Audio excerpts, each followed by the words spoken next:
Right. Good evening. It's Tuesday, April 8th of 2025. This is the Stoughton City Council meeting, and the first order of business would be the roll call. Okay, Mayeski.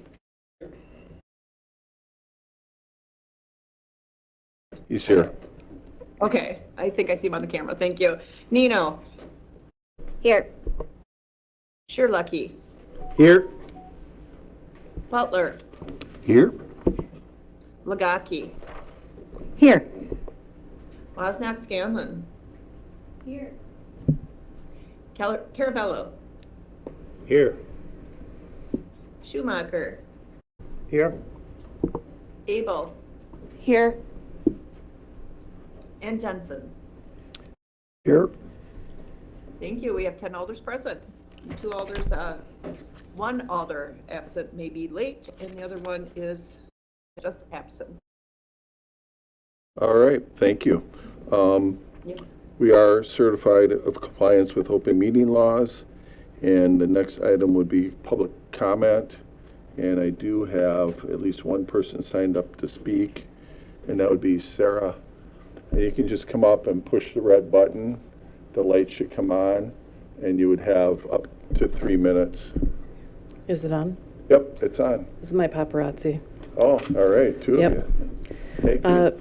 Sarah Esmond, neighbor on North Forest. This is Sharon. She's going to also speak, I think, later. But thank you for the opportunity to encourage support for the 2025 Stoughton Juneteenth celebration. This year will be our 6th, and we'll return to the Stoughton United Methodist Church at 525 Lincoln on Sunday, June 22nd between 1 and 4, and I hope all who are here and those listening in will join us. We join a growing number of Dane County communities recognizing this federal holiday commemorating delivery of the Emancipation Proclamation to Galveston, Texas in 1865. Our event is well aligned with the city's commitment to diversity, equity, inclusion, and accessibility. The celebration is possible through the efforts of many. Neighbors plan the event and coordinate all of the programming and guest experience.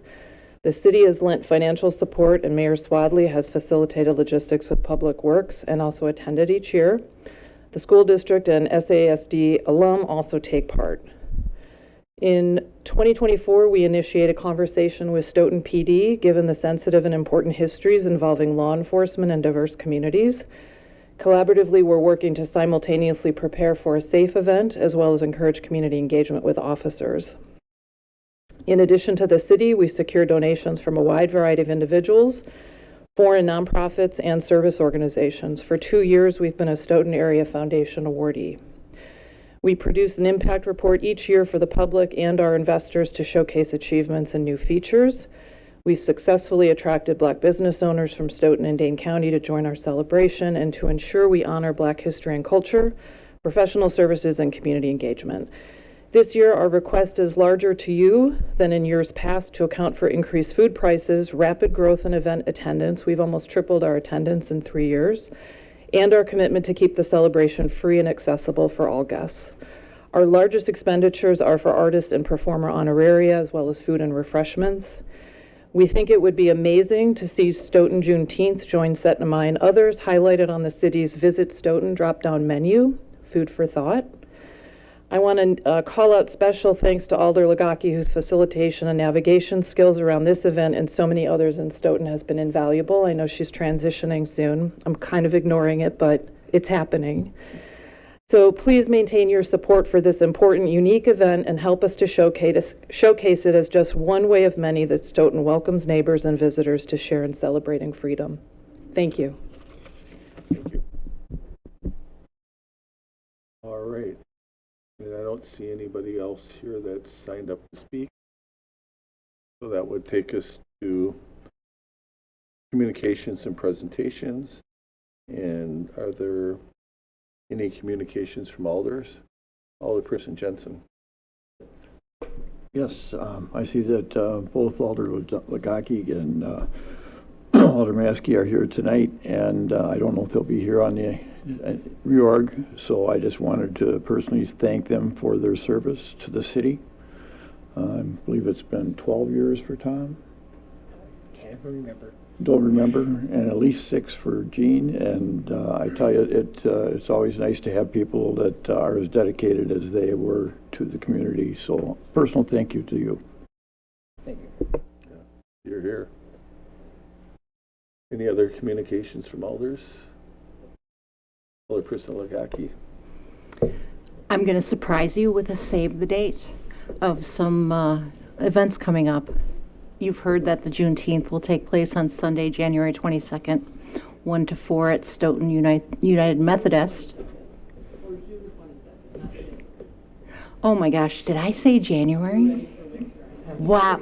There is a really cold breeze coming down. So June 22nd. June is that very full month of various events, but also wanting to let you know to please mark your calendars. The first time announcing that Saturday, June 28th at East Park, roughly middle of the day, will be a Stoughton Pride celebration.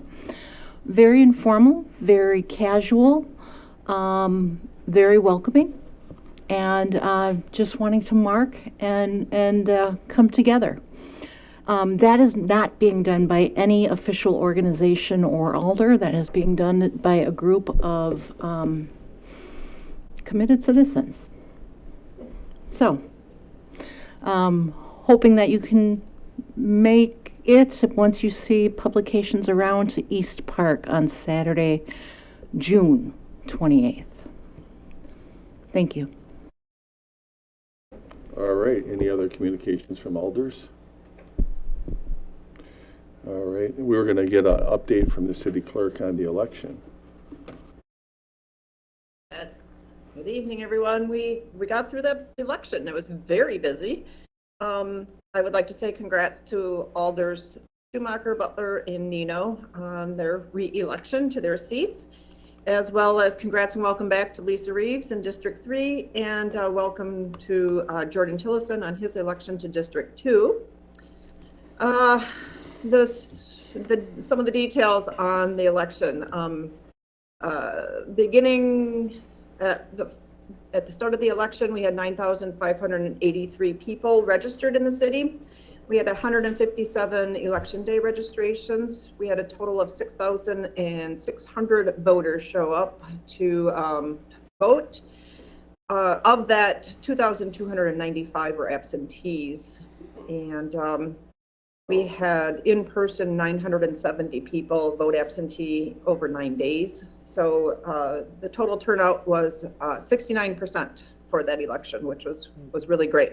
So some of the districts were a little bit over 70%, and then some were a little bit under. So the average was 69. So I'd also like to say real quickly, thanks to Public Works for moving us around and our great team of election inspectors that volunteered to help set up and work. Some of them even double shifts on election day and then help us tear down the day after. So everybody shows up with a smile, and Stoughton's a very lucky community. We really have a great group of people that help out for these elections. So thank you. Any questions? Thank you, Candy. Thanks. Thanks everyone for your support. All right, and then I have one just quick communication. Director Aber and I did have a follow-up conversation with the structural engineers regarding the powerhouse, and we're looking to see if there is an option, at least for the short term, to divert the water off of the roof while we get some estimates for the roof repair. I also have a meeting scheduled with Yahara Bay Distilleries to see what their interest still would be in that building, and that is scheduled for Friday. So we'll keep you up to date on where we're at on that building. What we discovered during our conversation is at some point inside of the roof was insulated, and they believe that was a contributing factor to ultimately the roof leaking because of the moisture got caught up in there. We're not really sure when that was installed. It could have been many years ago, so the roof has been in bad condition for years, the way it sounds, and I don't know if we're going to be able to pinpoint it. At this point, it really doesn't matter. All we can do is fix it and move forward. So we'll continue to monitor that and bring you an update when we have more information. All right. Introduction of historical facts. I see a whole page full of them. For tonight. sure. So a little bit of repetition in here. At first, I want to offer a very sincere thank you to Alder Majewski and Alder Lagaki for the years of service that they've put in. Also wanted to thank Adam Wallace, who ran against Adrian in District 2. That is, it's a tough thing to campaign and do that, but so, you know, we definitely thank him for putting his hat in the ring, and maybe we can see him on a committee at some point. Then I also wanted to congratulate Lisa Reeves, Patrick Butler, Adrian Enow, and Jordan Tillison for their elections onto council. And now we're into the history of it. So, April 9th, 1868, the first meeting of the Stoughton Village Board was conducted. So that had members of James Norris, Matt Morrison, Matt Johnson, J.C. Chittister, and H.J. Everest. And that was April 9th. Now, on April 10th, they voted to grant liquor licenses. Now, in 1871, there was a ladies' petition to prevent liquor licenses. That petition was voted down. In 1873, a new 90-foot bridge across Main Street was commissioned for $2,200. Wouldn't that be nice? Can't even get the engineering or No. the city attorney fees paid for with that. So now, then in 1878, the village board voted not to grant liquor licenses. But in 1880, the board voted to grant liquor licenses. There was a lot of back and forth. It was kind of funny. Then in 1898, the mayor ordered that all the pool halls be closed in the city, and the council sustained that order because of the liquor licenses, which were also mixed up with the pool halls. Didn't know we had executive order. There, see, there's precedent right there. So, then in 1895, the Stoughton Courier was designated as the official newspaper. So, shout out to my buddy Scott on that. That's Very it. good. All right, thank you. Next presentation is tax incremental financing, and we have Todd here from Ellers, and I just have to get this queued up. Candy, can you see the presentation? I can, yes. Awesome. All right, we're working with Teams, so I'm still trying to learn the system. And go ahead and introduce yourself, Todd. Is the red button, lights on, you're good. Thank you, Mayor. I'm Todd Taves with Ellers, and I'm here to give you a overview of the existing tax incremental districts. I've got a rather lengthy presentation. I'm not going to go through all of the slides in great detail. My understanding is, you're kind of focused on some of the fund balance deficits and what some of your options are with respect to that. So the first couple of pages identify the existing tax increment districts, some basic information with respect to those, but there are four columns on there to give you an idea of some of the tools that you have that could be part of the solution. So when we say eligible recipient, and I'm on the first slide after that initial slide, Mayor, Okay. what that indicates is that under the TIF law, certain types of districts, if they're generating excess increment, can allocate that to other districts. And you do have some of those types of arrangements in place. So the yes or the no simply indicates whether that particular district can receive shared increment. There's also certain extensions that can be granted to the maximum life of districts, generally 3 years in most cases, with some of the older districts a bit longer. And then all districts have the ability to extend for 1 year, provided that they've recovered their project costs for the purpose of funding affordable housing within the city. So that's just kind of the starting point as to where you are in terms of the eligibility of the various districts for those tools. So I'll now quickly make a few comments about each of the individual districts, and then we'll kind of come back with a recap, looking at the fund balances and then some specific recommendations. I'll touch on those recommendations as we go through, and then I'll recap them at the end. So TID number 4, the oldest district. This district is past its expenditure period, so at this point can only recover project costs. And in fact, the projection indicates that costs have been recovered. So the decision that the council has at this point would be either to close the district or to take advantage of that 1-year extension. Additionally, this district is already authorized to allocate tax increment to TID number 5 under an existing sharing amendment. So the recommendations that we have, and this would be the page that says TID number 4 recommendations, so slide 5, would be, again, consider extending this district for 1 year. If you were to do so, you would receive roughly $250,000 that would be placed into that affordable housing fund. Additionally, the cash flow indicates that you could transfer about $650,000 to TID number 5. We'll look at TID 5 next, but that would effectively address the present fund balance deficit in that district. Now, the exact amount of the transfer, that should be done and determined once the TID's final numbers are in that closeout year, so that you know exactly how many funds or how much funding you have left within that district that could be available. And in either event, at the time the district closes, so if you extend for housing, you will receive a levy limit benefit on the worksheet as part of the 26 levy for your 27 budget. So this district essentially is at the end, recovered its project costs. We would recommend considering the extension as well as that one-time transfer to TID number 5. I have a quick question on the extension. So if we extend it, that 252,000, can that be used in another TIF district for affordable housing in another TIF district? It could. It can be used anywhere within the city as long as it's for the purpose of the affordable housing. And more specifically, the statute says 75% of the funds have to be used for affordable housing. The other 25% can actually be used to improve any housing stock within the city. Yeah, I'm thinking TIF 8 might be an opportunity there. That would be an option. Okay. So TID number 5, the second oldest district, this has already received a 3-year extension.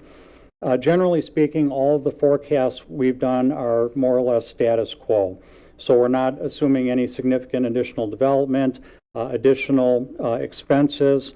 And with respect to TID number 5, if we don't make the transfer that I just mentioned, we would have roughly $500,000 in unrecovered project costs at the end of the TID life. In other words, that would be the deficit. If that transfer is made, we're projecting a surplus of roughly $370,000 at the end of that TID life, or it could potentially close by 2034 on a break-even proposition. So again, recommendations on TID number 5 would be to consider that transfer for TID number 4. There's also an advance that you're charging interest. So again, because there's a deficit, it means the city's advancing other funds. It's completely appropriate to charge an interest rate on that. However, if the cash flow can't support it, that's one thing you could consider as well. Any questions on 5? So TID number 6, what I would mention about this district is that because it's an industrial district, it's not eligible to receive shared increment.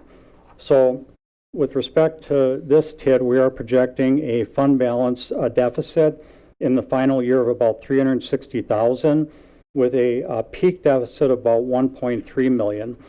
So the only real tool we have at this point with TID number 6, in addition or other than having growth that will offset project costs, would be that particular extension.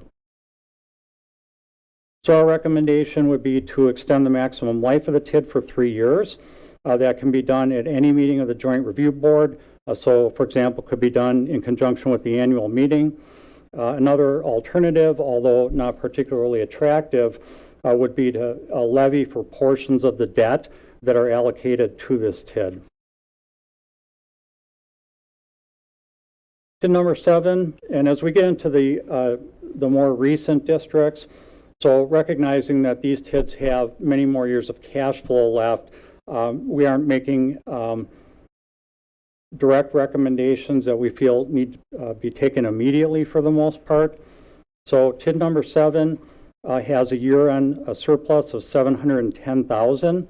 Where an opportunity lies is that this district could be a potential donor in the future to TIDs number 8 or 10. The mayor mentioned the affordable housing funds potentially being used in TID number 8.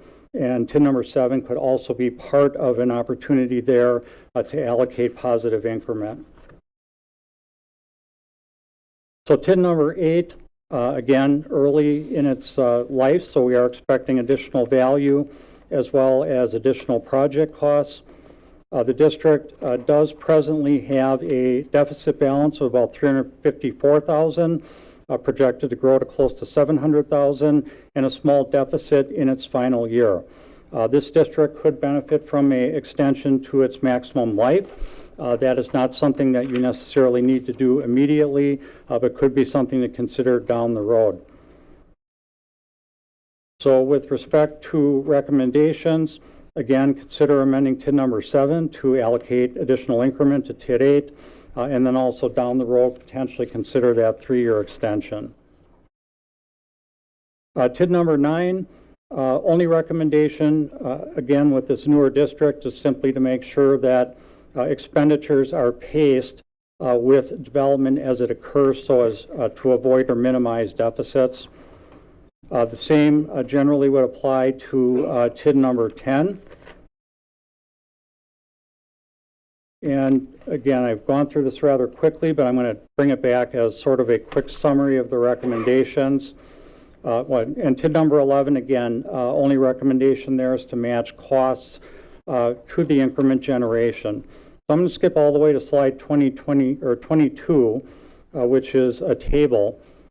And in the first column, year-end 24, that's where your fund balance sat at the end of the most recent budget year. So black number is positive, red number would be a deficit. The next column is based on the cash flow projection. That would be the lowest fund balance we would show as being in the cash flow through the life of the district. So think of that as sort of the maximum deficit. The third column then is the fund balance at TID closure. And in the comments, so again, the things I've mentioned as recommendations are factored into this. So for TID number 5, we're assuming that TID 4 transfer coming in. For TID number 6, we're assuming the 3-year extension.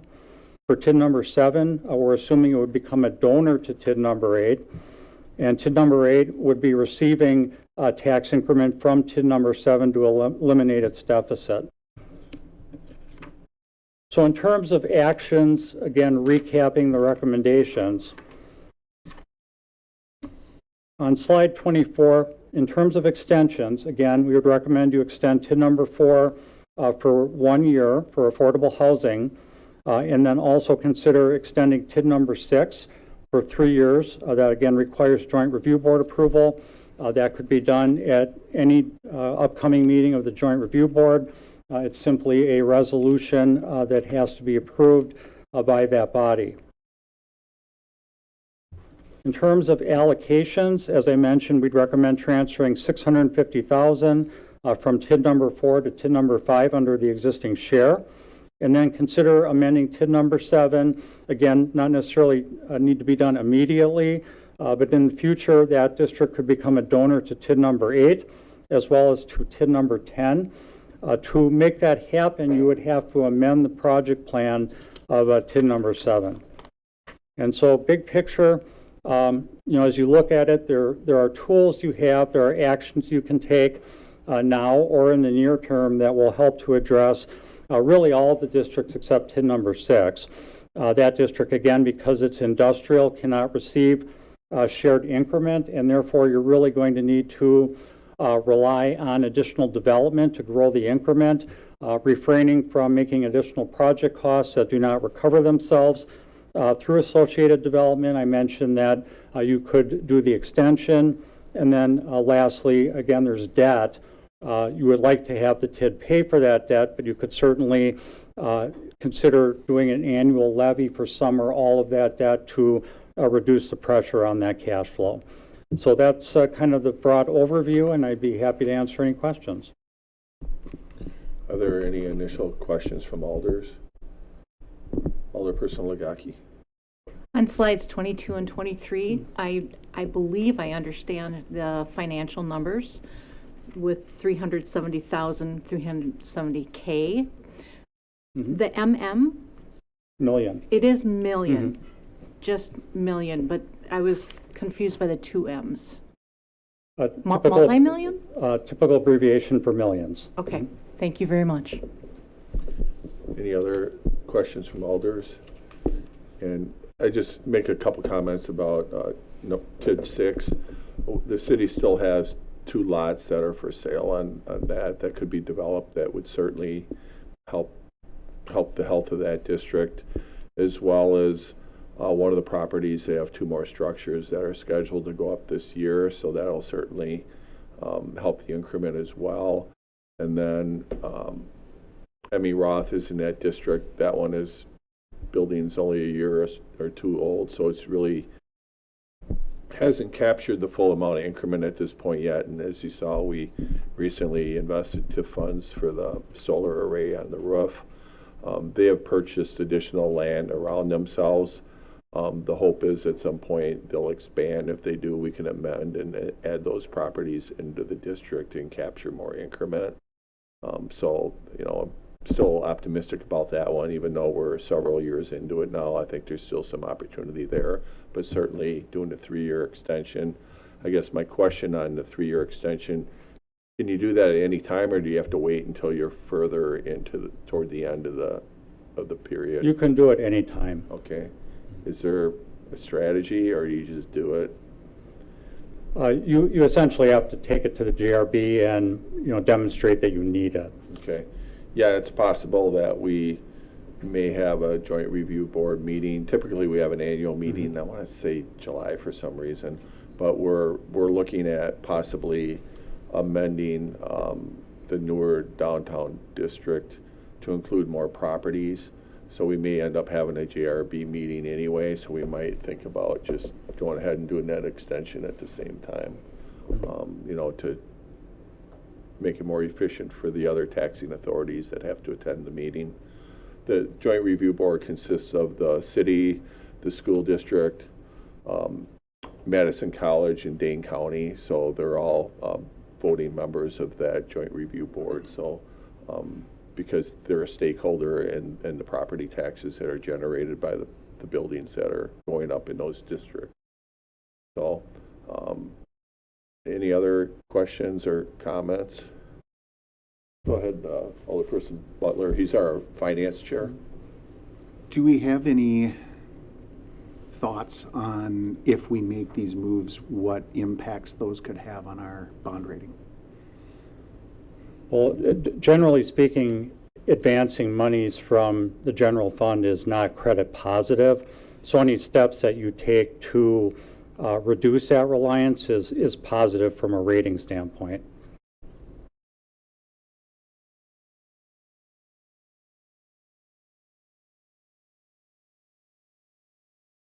Right. Do you have a follow-up or anything else? Anybody else have any questions? All right, hearing none, we appreciate you being here. I'm sure we'll be seeing more of you. My pleasure. Have a good evening. Okay. It's going to take me a minute to queue up the next one. I can see that already. Here we go. All right, the next item is going to be the consent agenda. There's a number of items in there. I would entertain a motion to approve the consent agenda. Move to approve. Second. Motion by Schumacher and a second by Sherlucky. Anybody like anything acted on separately from the consent agenda? There are liquor licenses in this one too, so just to go off the Of course historic there bits. is. All right, all in favor say aye. Aye. And any opposed? None opposed? That motion carries. All right, we're into old business, and the first item is ordinance 10 of 2025 for a second reading. I believe this one came through CACP, and that would be Alderperson Legaki.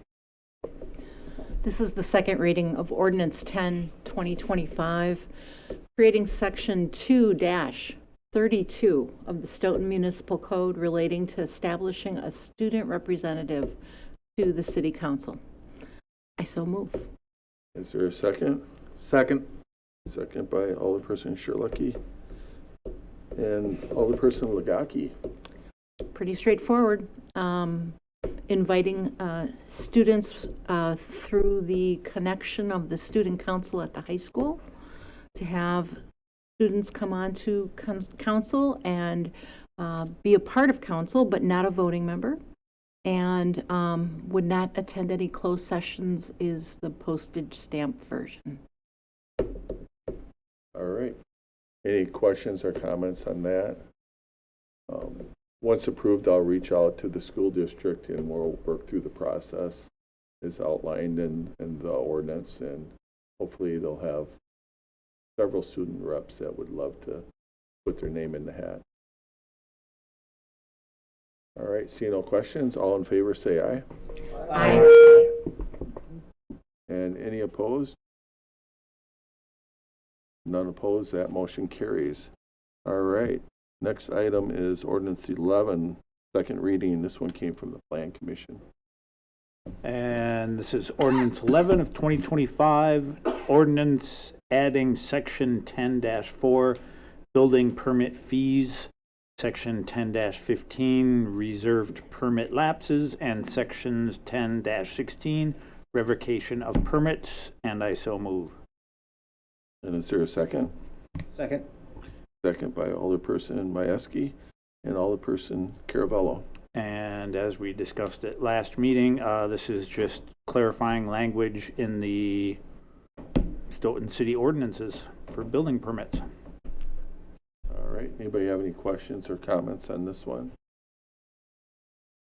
Hearing none, all in favor say aye. Aye. And any opposed? None opposed, that motion carries. Next item is also Alderperson Caravello. Thank you. This is ordinance 12 of 2025, amending section 10-2 of the Stoughton Municipal Code relating to the building regulations and construction standards, and I so move. Is there a second? Second. Second by Alderperson Schumacher. Alderperson Caravello. And again, just updating some wording in our municipal code. All right, any questions or comments on this one? Hearing none, all in favor say aye. Aye. And any opposed? None opposed, that motion carries. Next item is also Alderperson Caravello. And this one is ordinance 13 of 2025, an ordinance adding section 51, reinspection fee charges, and I so move. Is there a second for this one? Second. Second by Alderperson Butler.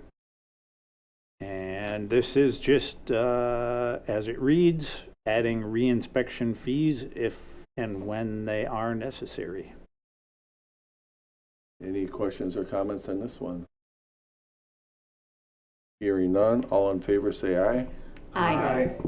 And any opposed? None opposed, that motion carries.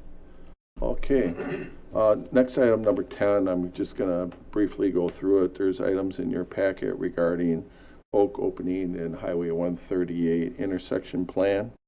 What we wanted to do tonight is just begin the conversation about some ideas that we've had working together with our team, which is City Attorney, Plan Director Muntz Pritchard, as well as our Public Works Director Abear, and then a team from Forward Development Group, and then Gary and Nancy Dvorak.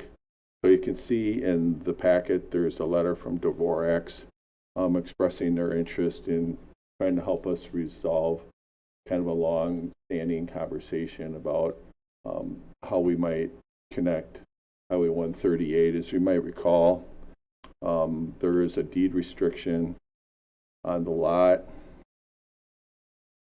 And somewhere in here, there's a map.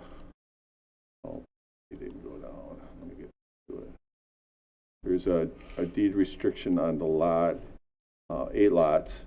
And what we're trying to do is come up with a solution to lift the deed restriction so we can finish construction in phase 2 of Kettle Park West.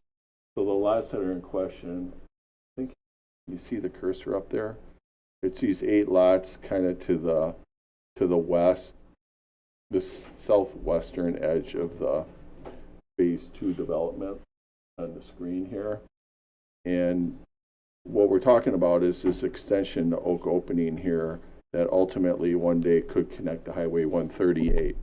And kind of the history of that was, at the time, and I was at the council at the time, and I agreed with this, is we wanted to have the ability to connect Oak Opening to Highway 138 to create a second access point.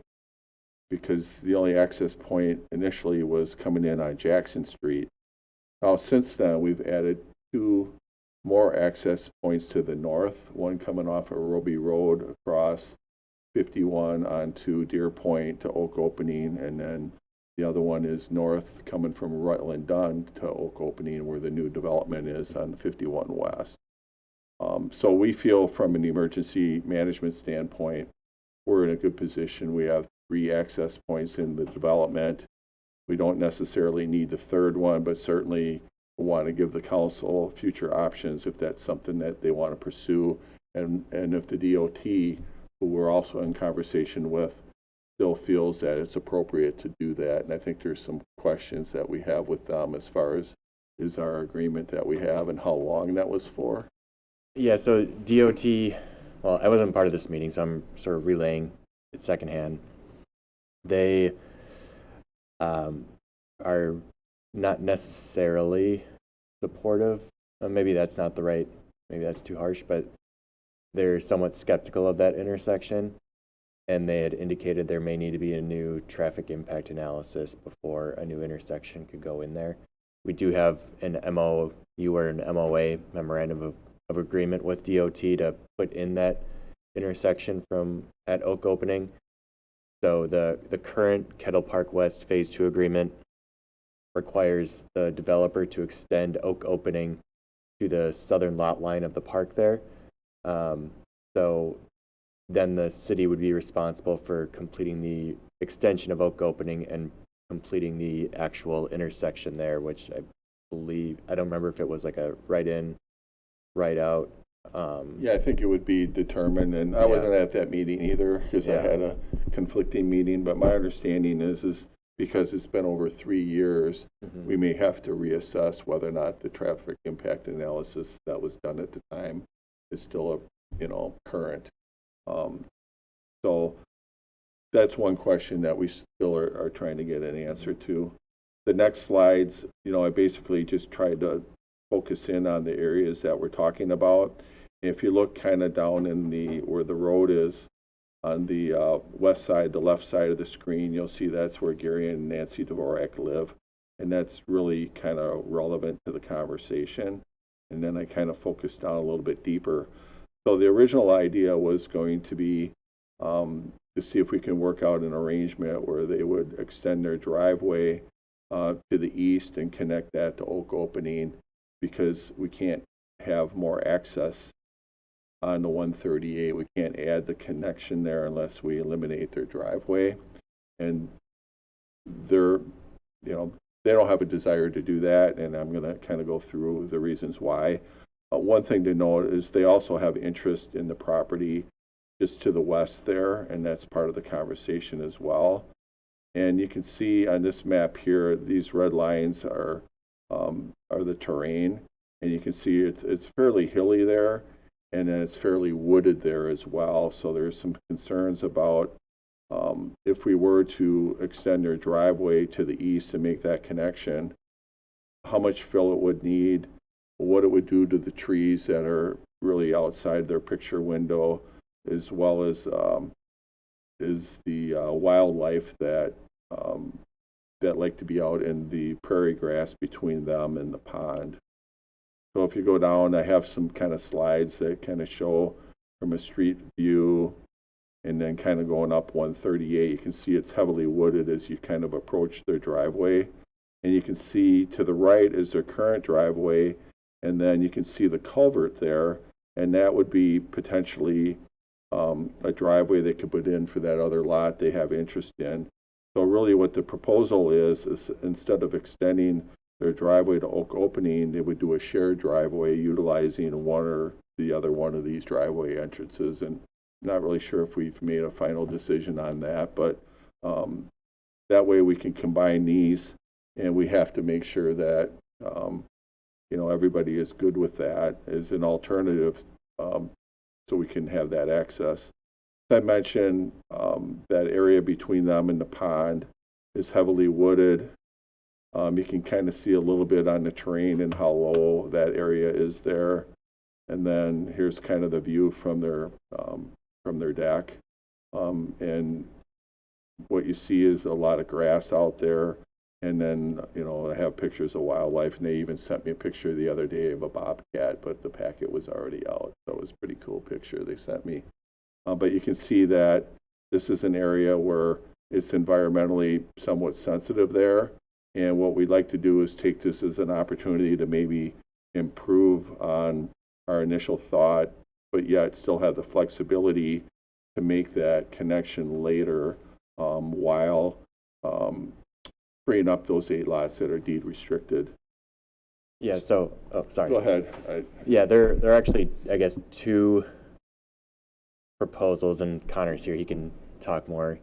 So 2 proposals, I guess, that the developer is bringing forward that the Dvorak's would support.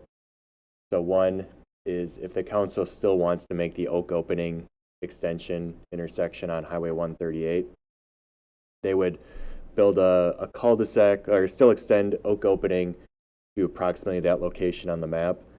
And then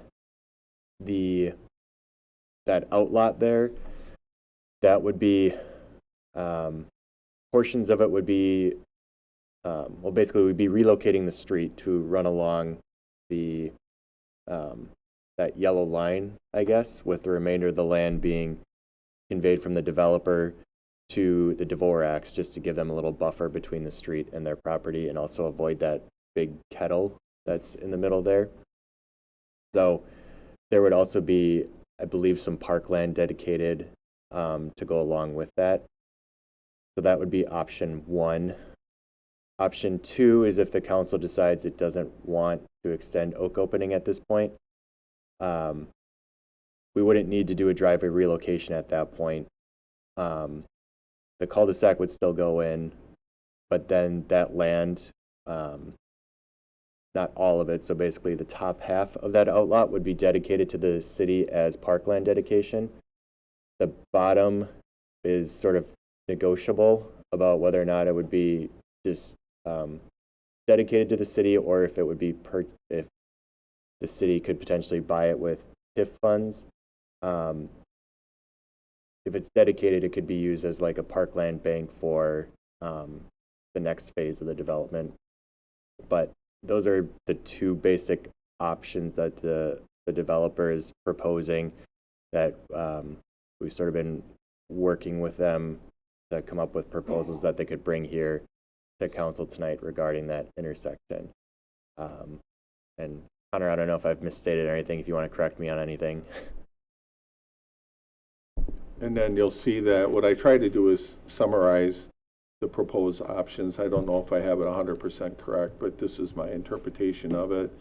And then explain why I think there's some benefits. One of the other things when we talk about the parkland, it does a couple things. Number one, it creates some more opportunities for trails around the pond, which I think would be really desirable. While restoring the grasses, we'd probably want to put in some more native vegetation there, but we would have more grassland there, prairie grasses, and then the wildlife wouldn't be disturbed. And then that parkland also provides more than enough for the parkland that needs to be dedicated for the apartments they want to build behind the hotel. That proposal's been here a couple times, and right now that's approved contingent on the parkland. So this would help satisfy that parkland dedication for that other project out there. Go ahead, Connor. Yeah, that was the main piece that I was going to add, and Gary and Nancy are here as well. But when we started restarted the conversations in November, we learned the major motivation from them was not wanting the road directly on their property line and losing all those trees that are there and the kind of that neat small coulee or kettle that's there. So then we looked at ways where we could shift the driveway realignment kind of in the January time period, and then late January and February was when the city presented the idea of the parkland, which given the need for parkland for the multifamily lot, that area C makes a lot of sense for parkland dedication. It's a good location, connects the Tenaska Park to the kettle, and then that area D, I think, could be determined at a later date, either a parkland bank for a future phase to the west or TIF funding to help. But I guess we view it as a kind of a win-win-win situation, getting the deed restriction released, parkland provided for lot 27 multifamily. This kind of allows us to move into phase 3 for the city's perspective and getting that road in. We are relocating it, saving those trees, providing quality parkland, and then for the Dororax, not to necessarily speak for them, but they provided the memo that says they support either relocating or the cul-de-sac, and they preserve that tree area next to their house. So everybody, I think, comes out pretty well in this situation. So happy to answer any questions, but a couple months in the works, but so good so far. Yeah, I think what was really helpful is that Gary and Nancy were basically invited Director Munz Pritchard and myself into their home to really get the lay of the land. And after we were out there, it really gave us a different perspective on what the challenges are out there and how we could make this a win all around. Relocating the road, I think, makes a lot of sense because I wasn't really convinced that those lots next to the pond and that wetland area that's down there were very buildable anyway. And with all the road construction that's going to be going on, we really don't even have a date certain on when we would even connect Oak Opening, because next year, 2026, they're going to be doing the 51 project, so that's going to be a natural detour with the DOT. The DOT is also going to be doing a couple years of work on 138 South going towards Cooksville. We're having conversations with them. There's not a very big window. I mean, it could be realistically, it could be at least 2032 before we would even want to make that connection anyway. And then you heard from Ellers tonight that if we do have excess TIF, at that point we can make a decision of what the priority would be, is to, extend the road and connect it, or to possibly use those funds for something else. One of the other TIF districts, or maybe even some other projects in this. We have land across the street as well that could be developed, and we may need some TIF funds to get utilities over there.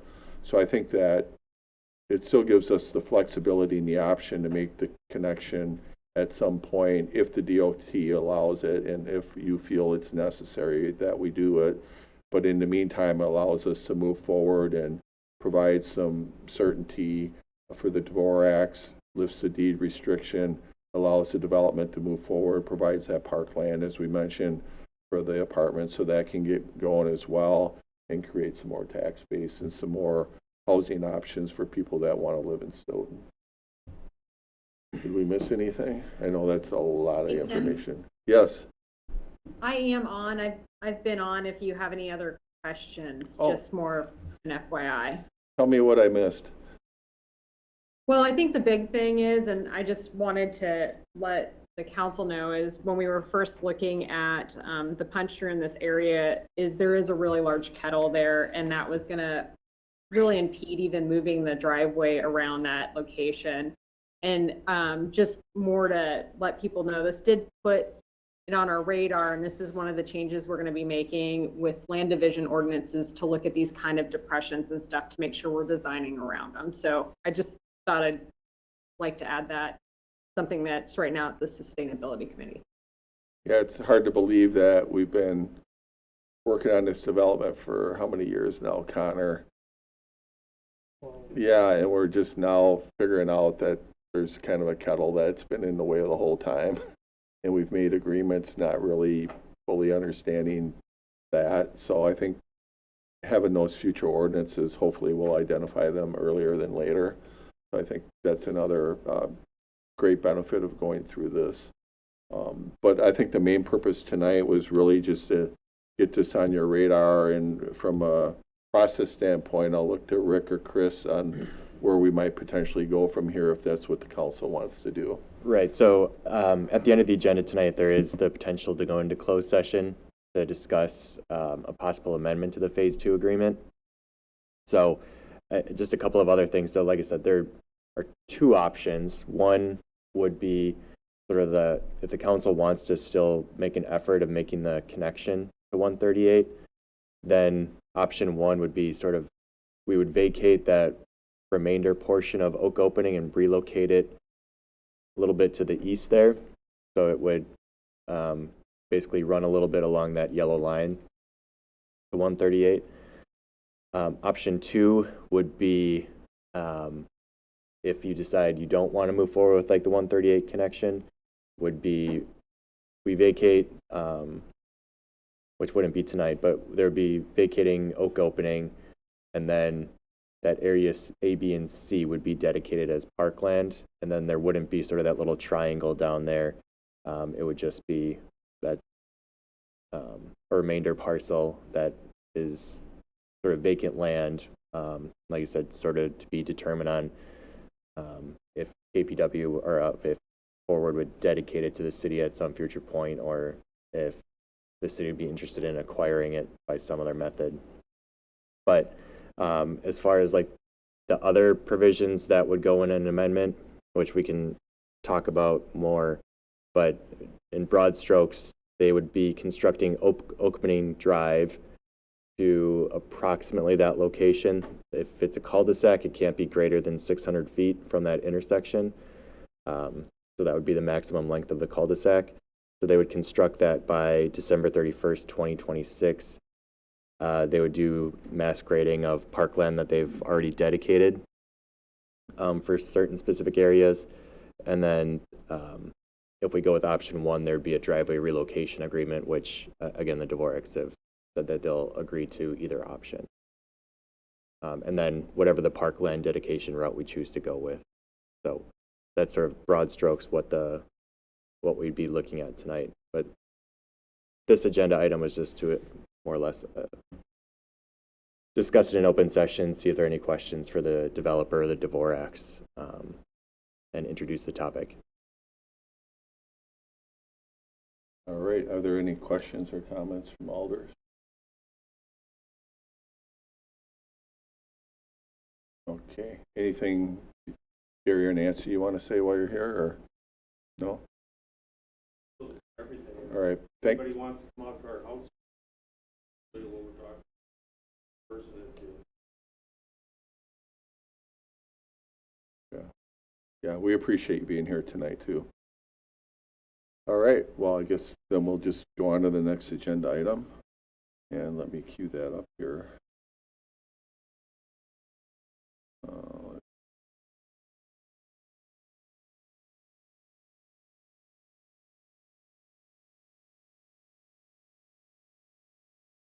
And that would be item number 11 is the request for funding for Juneteenth 2025 event. This was at the Finance Committee a couple weeks ago, and there was no recommendation. Finance Chair Butler, do you want to kind of summarize this? If I can. This was a request for $3,500 to have from the city for the Juneteenth celebration to cover additional expenses as shared earlier. This would require a budget amendment. because there was no recommendation or no request made during the normal budget period. The reason that it was passed on with no recommendation, among the reasons were the precedent it could set for other worthy organizations then coming for additional funding outside of the normal budget process. I think that summarizes it. Any additions for anyone or from anyone who was there?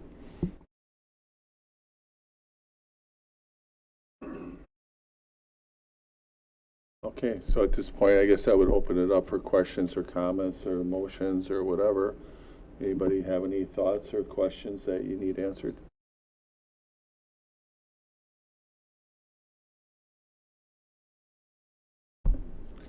Alderperson Majewski. I'll start it off. I totally agree. I'm not on the finance committee, but I do agree. Precedent is not good. Why are we singling out a single organization? We have a lot of organizations that come looking for us for help. As we just went through this exercise last year, giving out funds. It just isn't. On top of that, we are in a incredible budget crunch. You can talk to the mayor as he tries to figure out how he's going to get us a budget that's not going to totally put us underwater. Our budgets are tight. This needs to, I mean, I don't think anybody is saying that it's not a worthy cause. It's just that, number one, we don't have the money for it. And number two, we can't show preferential treatment to one organization over another. And if we do have money, then that money should be given out on an evaluation system across that's fair to all organizations, and with a criteria that's set that can evaluate that so that the money can be given out in a fair and equitable manner. So at this point in time, I hate to say it, I would not support this. Anybody else have any questions or comments? I mean, I guess I would add, my preference would be is to have this as part of the budgeting process in the fall. And for whatever reason, that didn't happen. I didn't include it in my budget. My understanding, was, based on conversations that I think I communicated, that I thought going forward, they should seek funding from other sources. If they had done that and came back to me in the fall for the budgeting, we could have had that conversation. Maybe I would have been able to fund part of it. But otherwise, I kind of echo what Alder Majewski said as far as, the process and that sort of thing. And I think, I've received, emails both ways on the issue. So I guess it's kind of up to you guys what you want to do. At the committee, I think it was kind of the same conversation. I think everybody feels it's worthy. Many of us have attended this in the past and hope to attend in the future. There's been other events where they've been able to host the events and have them without asking the city for funding. Those models seem to work. I'm not really sure if it'll work for this event or not, but that would be my preference, is that they seek revenue sources from other places, or they look at it, scrutinize the expenses a little bit more, especially on the food. It's expensive. I don't know if it's necessary to give free food. Certainly I would be supportive of, if I went, I would certainly be willing to pay my portion and then some, and have people donate as they can. I think that's a model that can work for this or other events. So I would certainly be willing to do that on a personal level. Anybody else? Only person, Caravello, and then Ogaki. I just have one thing that I'm seeing here, and I don't know if this question was asked. I'm seeing that they have partners in the Mosaicos group and the Eyes of Hope, and if those either or both of those organizations had received some ARPA funding, I'm wondering if either, I don't know if this question was asked by anybody, if there's a potential for this group to get any of that, you know, if those two groups got funding from ARPA, if they can redirect some of that to these folks. I don't know if that was a question that was asked. I know that last year we funded this, you know, through ARPA funds that we had, and then I think they also applied for funding through the Stoughton Community Foundation. The ARPA money is pretty much dried up. I don't know if any of the other sources would have anything. I know Mosaicos has helped provide insurance for the event, and we provided, you know, in kind as mentioned through providing tables and trash cans and things like that. You know, I don't know what other resources they've attempted to tap into. Alderperson Legaki. This culmination of informal and plenty of formal organizations has been working together a budgeting, and they've released that information to us. They've emailed that information to us. I'd like to just sort of comment on ARPA money drying up, because I remember that process very well, because it appeared to not be a very transparent and clear, open canvas criteria of how we get to the funds. We had presentations which back at that time, DEI and various people connected to organizations came forward and did all of that. And we never really funded any of that. And then we had another event, and we so appreciate the city funding from the general fund as well as those ARPA funds last year. But the money didn't dry up. There were specific decisions made of where we were going to send those monies. I remember the scrutiny, and it was a good scrutiny around the sustainability work, around the various presentations. And I remember advocating, saying, these are groups of people that the city has asked and invited in to come work for these issues of sustainability and DEI, and we weren't funding. And I remember voting against projects that were worthy because it just felt so wrong. And other people got invited in, and that lack of transparency, that lack of funding, where our values are, is disturbing to me. So in light of this, I just encourage you, I get that others will ask, but this group has consistently been asking, and is a culmination of many, and it's come forward and asked for the funds. I know a lot of people talk about it, but for us to be putting the standard out, well, what about the others, is simply reactivity, is simply bringing it up at a time when someone is asking. And this has been going on for years. So to make this decision at this time in our country, in just releasing a human rights declaration, I am concerned with not funding.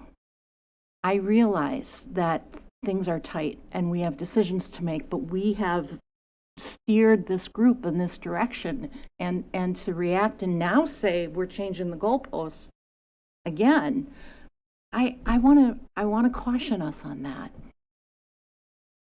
That doesn't seem wise. So, and then there's all the craziness of that's going on right now. And do we want to say we don't want to fund this when we have come forward and tried to do everything asked? I'm concerned about the optics of that. I'm concerned about the values of that. So that's one issue. The other thing I'd like to speak to is looking at this is a collaboration of many peoples, and in what Juneteenth means. It really means about it taking years for the freedom to get to one part of the country because of all of the bullshit that existed in the way. And ultimately, people were finding out years later they truly were free. When we look at a history of racism and problems here in America, I see this as an invitation, as for us to say, can we join even in whatever way it makes sense financially? Because this is a value, this is something that we believe in. I understand the mayor's, and in repeating what I did at the last finance committee, the free isn't about the wisest thing around how to get the right vendors and make the right cuts. This is about trying to bring in, and we are seeking sponsorship, other areas, and we want to invite and partner with the city to create an opportunity where people don't have to pay. Within this particular community, the free meal is meaningful.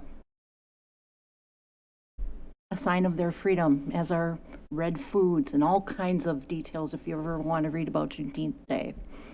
And so I encourage us to enter into this in a way that's financially possible, and we stop talking about how we're going to deal with DEI and other community organizations that come in and ask for funding that is packed.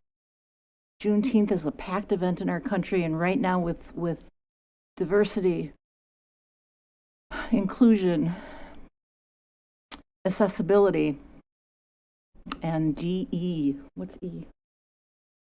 Thank you, equity in mind. By even saying those words, I know, I'm sorry about this brain post-surgery, it's so much fun. But in saying those words right now in our country, I mean, we have people saying we're not even allowed to do that. And so I'm inviting all of that in.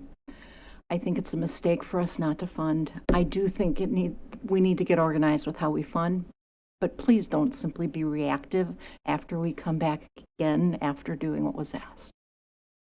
I respectfully ask you to consider that.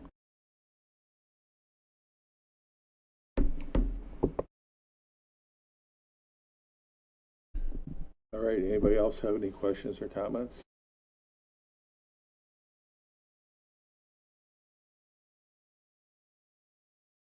So I've got a question. Sure.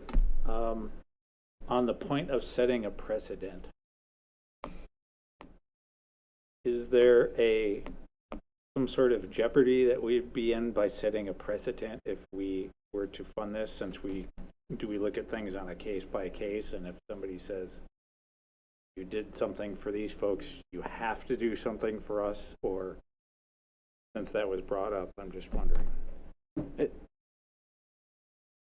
Not necessarily. The one thing that I've been thinking about this sitting here, the one thing I'm not quite sure about is if this implicates like First Amendment interests about supporting speech of one over another, right? So, and I'm not saying one way or the other, it's something I haven't given a whole lot of thought to, is the city, like, by raising up speech of one group and then not for another, like if a similar request comes in, are we sort of promoting one point of view over another point of view, and can somebody bring a First Amendment case for something like that? I don't know the answer. That's just something that has come to my mind that I don't quite know. Like I know there have been like First Amendment cases dealing with like parade events and like waiving fees or something like that. So I just don't know. I wish I could give you a better answer. Not that I meant to put you on the spot or anything. All right, anybody else? This is where I get to say, what is the pleasure of the council? We would need a motion to make a vote on this, so Yeah. we haven't got a motion to move it to the table.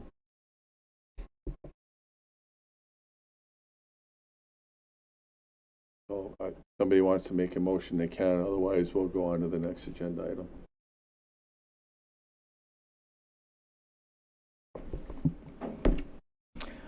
I would like to make a motion that this, that the council consider a reasonable amount of money to fund this, of approximately $2,000 that I'd be open to discussion. Just a little bit more than half of what they were asking. I think it's a mistake for us to raise these questions now, and I know we're talking about precedent, but we did this 3 years ago, and we've given ARPA money. I think if other organizations came, you would consider it as well as others, and yes, you're right, there are limited funds, but where are they asking? And who has been cooperating and trying to work with you to create this partnership? So, the motion, $2,000 for the Juneteenth event, which Finance had some ideas of where to get that and find that money. And I would ask that the council also will be working together at the appropriate committee, whatever that be, perhaps a CACP committee, to discuss as DEI project with a potential consultant moves forward, but in the meantime, that we have a funding process for our organizations. And that would probably be joint between CACP and Finance. And so it is a compound. I'm asking for the money, and let's fix this. All right, is there a second? I'll second it. All right. We'll open it up for discussion. Alderperson Jensen. I'm just wondering about the motion.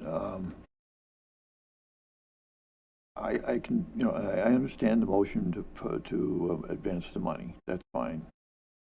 But to make a directive, I think that should be separate from the motion. I just need the attorney to either verify or tell me I'm dumb. I'd say, like, generally, it's best to have separate motions. Just when you get a compound motion, it does complicate things. There may be support for one, but not the other. I would be happy to keep the first request for $2,000 or an amount that this body would think is right and just. Would be my first motion, and I would intend to introduce a second one so that we fix this problem. So I'm moving for $2,000 pending your discussion for the Juneteenth event. Is that going to work for you for Robert's rules, or what do you want me to do? I mean, technically, there's kind of a motion on the floor. Yeah. But I'm willing to do whatever to get through it. I think we can exercise a little flexibility here, and just say we've got one motion. All right. Are you good with that motion, Alderperson Caravello? Yeah. All right, we'll do that. So the motion is to make the amount $2,000, basically, for the event. Any discussion on that?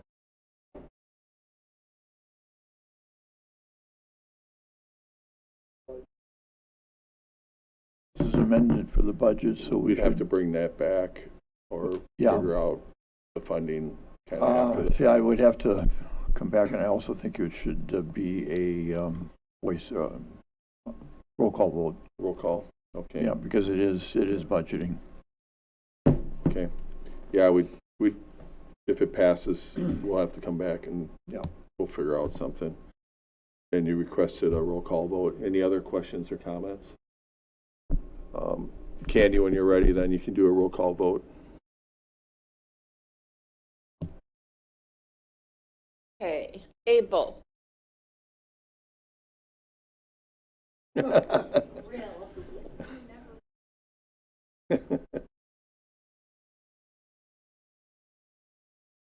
Sorry, Abel? Yeah, I'm thinking. Okay, sorry. Yeah, it's okay. I will pass for now. Okay. Jensen. I don't think she heard you, Greg. Turn your mic on, Greg. Aye. Mayaski. No. Butler.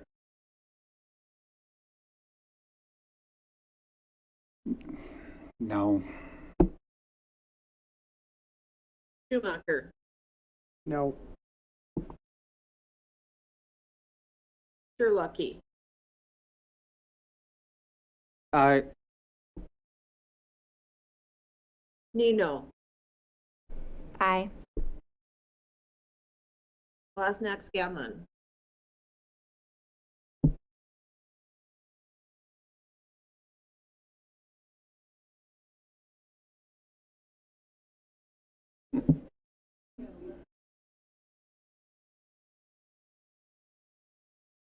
Now go. Aye. Thank you. Caravello.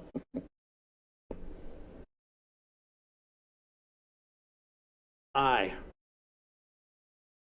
Lagaki. Aye. I have 6 alders in favor, 4 alders no. Yeah. I would like to abstain. Thank you. Oh, one abstention. Okay, I will make note of that then. All right. Okay, the motion passes.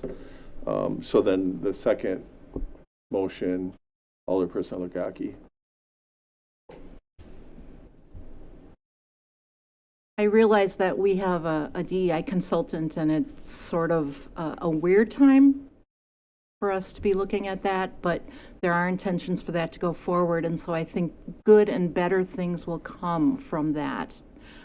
But I do want to ask, or phrase this in a way that doesn't get us in trouble, that is fair and right, for these thoughts around how we prioritize, how we triage, how we are giving charitable money of the city to these organizations for events or when they ask. We need to have a policy, we need to have a procedure, we need to have guidelines that this body will feel that we have in front of us, not have to keep kicking this can down the road. I ask that start at CACP and obviously needs to work with finance and do any other smart people who know about how this needs to work have anything you want to counsel me to say or add. Have I offered something that is viable? I don't think that we necessarily need a motion in order to have that. I mean, I think that, I should be able to direct that the committee take that business up and draft a policy surrounding that. And I can share with that, we've done that in the past. Yep. Years ago, you might recall at budget time, we had a request for affordable transportation. Yep. On the floor at the budget. And there was an effort with Matt to put a policy together at that time, and it was a real struggle. But we can certainly revisit that if that's the desire of the council. But Yeah, and I guess there's some history there. the one note I would just make is that, I mean, the agenda item is about the Juneteenth 2025 event funding, so we have to keep within that scope. So I don't think we could take any other like official action regarding like policy decisions or discussions. Okay. We'll look at that. I know President Schumacher will take into account the history that the mayor talks about with this, but I appreciate you taking this forward, and I would like for us to have clarity and not this issue in front of us. Thank you. Okay, well, that was fun. We'll move on to the next one, which is R39 of 2025, and that is coming from finance. This is Resolution R39 of 2025 to amend the 2025 adopted budget for ARPA funds carry forwards, and I so move. Second. Second by Alderperson Jensen, Alderperson Butler. This is so relatively straightforward, so much so I can actually explain it. I think this is previously approved ARPA funds to put solar panels on the fire department. That work was to be done in 2024, but through various reasons was delayed until this year. And so the price went up a little bit, and the funding for that still comes from ARPA existing, I think, proceeds from interest on ARPA funds and things such as that. All right, any questions or comments on that one? Anything you want to add? Yeah, I was just going to add that there is not just the fire department panels, but there's a few other ARPA projects. The DEI initiative was one of those, where there's just unspent funding from the prior year that we're just carrying forward that authorization into the current year, into 2025, so we can finish out those projects. The other item was there was the GIS interns, as well as the Main Street water lines. I think I grabbed all of them. If I missed one, I apologize. But so there's not just a few different projects that the ARPA funds we needed to carry forward to 2025 were. All right, thank you for that. Any questions or comments? Hearing none, all in favor say aye. Aye. And any opposed? That motion carries. The next one is also from finance. This is Resolution R40 of 2025, release of irrevocable letter of credit, LLC, for AARM Group Stoughton Properties, LLC, and I so move. Your second? Second. Second by Alder Schumacher, Alderperson Butler. This is an irrevocable letter of credit that was put in place to support the construction of the Popeyes. And the letters of credit are there to protect, to have funds available should there need to be any mitigation due to environmental impacts. And since that building is done and has been for a while, there's really no further need for that irrevocable LLC. All right, any questions or comments on this one? Hearing none, all in favor say aye. Aye. And any opposed? None opposed, that motion carries. Next item is a first reading, and this one is coming from Public Safety, Alderperson Jensen. Thank you, Mayor. This is Ordinance 14, 2025, to amend Section 70-176, parking prohibited at all times, and it's the first reading. This is a section of East Street. It's on the southeast side of town. The one block section, it's basically, well, it's just very narrow street. And it creates issues with first responders, fire, plowing, so on, as well as garbage pickup. And it was determined that the best way to remedy this is to prohibit parking on both sides of the street. All right, any questions or comments on this one? Alderperson Majewski. Am I looking at that correctly? That's the entire street right there where it has like 1, 2, 3, 5 houses? 5 houses. Yeah. do they all have off-street parking? They all have off-street parking, yes, they do, I believe. Yep. Has it been a problem in the past? Yeah, there's been a problem. We had one person from the neighborhood that came in and was in favor of it, of the off-street parking, or of the no parking either side. Greg, that neighbor is here. So, Yeah, I think really what we heard at the committee was that there's been cars that have been backed into on the street. They extended up to the dead end. When we talked about it, it was because this portion east.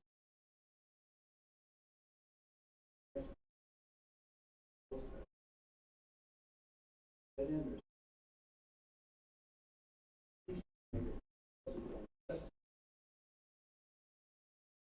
Still on the east side.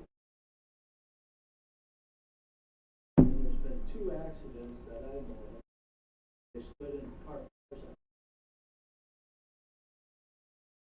Talking with John Halverson, he was telling me that it's very difficult for them to solve this.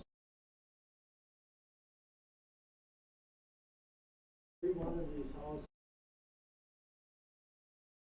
one of them has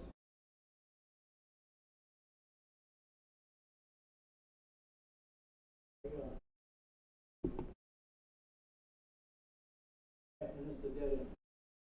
So the garbage truck tries to get in there. There's a park.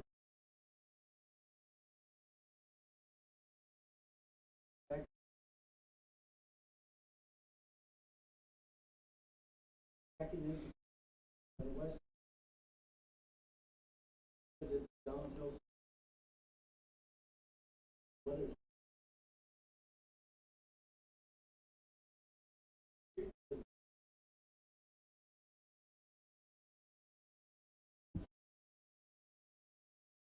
So this is a first reading, so this would be back at the next meeting. If there's anything else you want to talk about, you can reach out to Greg, or you can reach out to the chief, and we can include that in for the next meeting. We have a 2-step process on these ordinances, so this is the introduction to it. Thanks for being here. Any questions from alders? Okay, we'll move on to the next one, and that's discuss the vacant seat in District 1, and we'll let the city attorney go through this since it's his memo. Yeah, I think this is just a standing memo at this point. I've seen this one before. So this seems to happen once a year. So other person has resigned his seat, so there is a vacancy now. So I think I guess there are 3 options that the council could do. You could appoint somebody to fill out the remainder of the term. You could call a special election to have somebody run for that seat, leave it open until then. I think the historical practice for the council has been to appoint somebody until the next election cycle, so a year from now. So I think historically you've got applications from people that are interested in the seat and then appointed somebody to fill that vacancy until the next election cycle. One thing I will note just on the appointment process, there's been a court case that says we can't use like paper ballots for deciding those appointments. So it all has to be an open vote. So your vote will be in public. So that is just one thing for you all to be aware of. Yeah, and Candy, correct me if I'm wrong, I think that seat was going to be up for re-election in April of 2026 anyway, is that correct? That is correct. Yeah, so basically if you choose to interview and appoint somebody, they'll serve out until 2026, and then that person would have to make a decision on whether or not they want to run for re-election, and I'm looking at Adrian when I say that.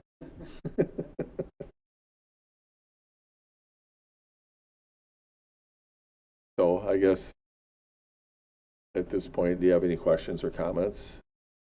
Otherwise, I would entertain a motion. I'll make the motion for appointment of a candidate to serve out the remainder of that term. All right, motion by President Schumacher. Is there a second? Second. Second by Alderperson Legaki. Any discussion? Hearing none, all in favor say aye. Aye. And any opposed? None opposed. That motion carries. Mayor, the follow-up to that is we have, or it's posted in the newspaper Yeah, the X clerk. number of weeks. Yeah, Candy, how long do you post all that? Typically 2 weeks, but if you have different direction, Nope. when would you like it back at council in regards to applications? If it's 2 weeks, we're probably looking at probably be the first meeting in May, huh? Mhm. Yep. Okay. All right. Any other questions? Okay, we'll move on to ordinance 15. This is our first reading from CACP. CACP is, who's CACP these days? Alderperson Legaki, yeah. This is ordinance 15 of 2025, first reading. This is amending section 2-68 of the municipal Stoughton Code, or the Stoughton Municipal Code, relating to the Committee of the Whole. I so move. Well, it's first reading. Oh, Yeah. so I'll just explain and not move that. Yeah. Someone else will move that 2 weeks from now. They're updating policies and ordinances and all kinds of things. And we all commented the Committee of the Whole description was very vague and not clear what it was. This is an attempt to give what the Committee of the Whole can be for the council a bit more definition. All right, thank you for that. There were a couple questions that came out of the Committee of the Whole. And one I think we all knew the answer to, and that was if we did a Committee of the Whole, so at a regular council meeting, anytime the council president could say, I want to go into Committee of the Whole. We want to have a meeting about waffles. Well, it has to be on the agenda, right? So you could. So one question was, okay, so we can go to Committee of the Whole, which basically means that I pass the gavel to the council president. Doesn't even need a second, but it needs a 2/3 vote in order for me to pass the gavel. If we can't go into closed session for Committee of the Whole unless somehow it's noticed for that, is that correct? Yes, I believe that would be correct. Yeah, because it doesn't say that specifically, but Just it under seemed the like open a safe meetings law. assumption. And then the other question was, and I can't see it in here, there was something I put in parentheses that said no records. No record. Oh, when you look down at the bottom there, it says this motion requires no record, shall not be debatable, and requires a 2/3 majority. What does it mean it requires no record? Does that mean like minutes, or? We weren't really sure what that meant, and we can certainly get that answer before the next meeting. Yeah, And this was I'll- language that was in the existing ordinance. Everything that was underlined is basically the language that we added to it. I'll double check that. 'Cause I feel like it should say there is no second, but I don't know. That's what I was kind of thinking, but it says no record. So if you could look at that before we bring it back, and we'll make that adjustment. Was there anything else that came up? I think those were the two. Yeah, I just want to clarify something you said. I don't believe that the Committee of the Whole does not need to be on the agenda to be held.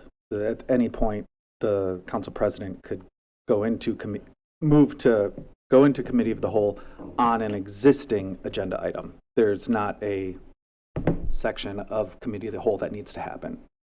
Is that correct? Yes, I mean, it's more or less you're going into a more informal type of deliberation. And I can't remember a time where we've done that, can you guys?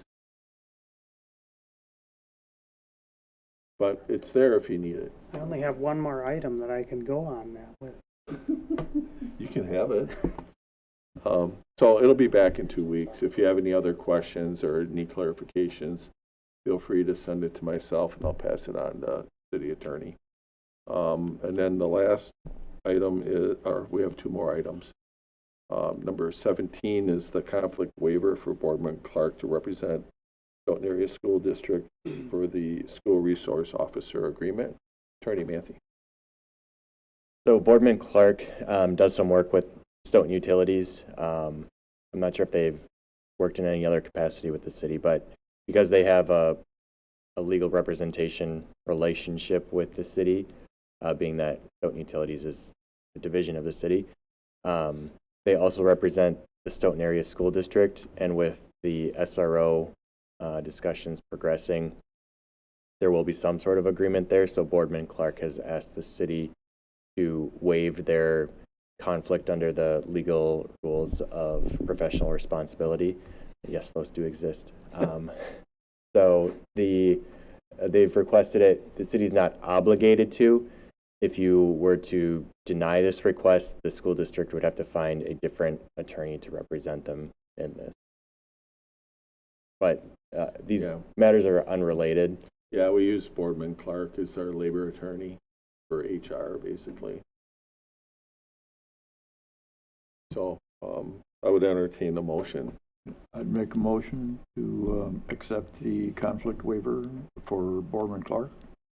Is there a second? Second. Who was that? Take Gene. Alderperson Legaki has a second. Any discussion? Hearing none, all in favor say aye. Aye. And any opposed? All right, that motion carries. Item 18, discussion regarding amendment to Kettle Park West Phase 2 development agreement. And do we have to elaborate on that if we want to go Yeah, I into think closed we've session? already talked about it in open session. So if the council determines that there's that it's required to go into closed session to discuss further the potential amendment to the development agreement to release those lots in the parkland dedication, a motion would be appropriate.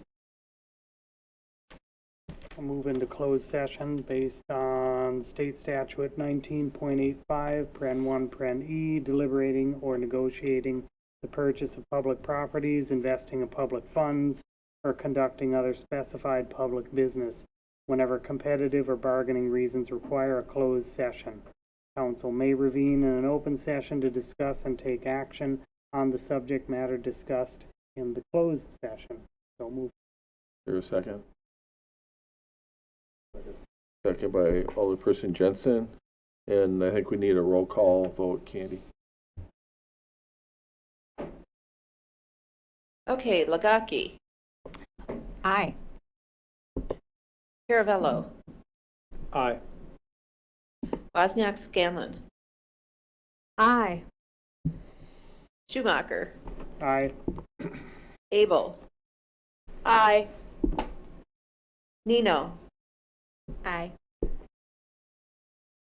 Mayeski, Aye. Jensen, Aye. Sherlucky, Aye. Butler. Aye. That's 10 alders in favor. All right, we'll take a couple minutes while we go into closed session.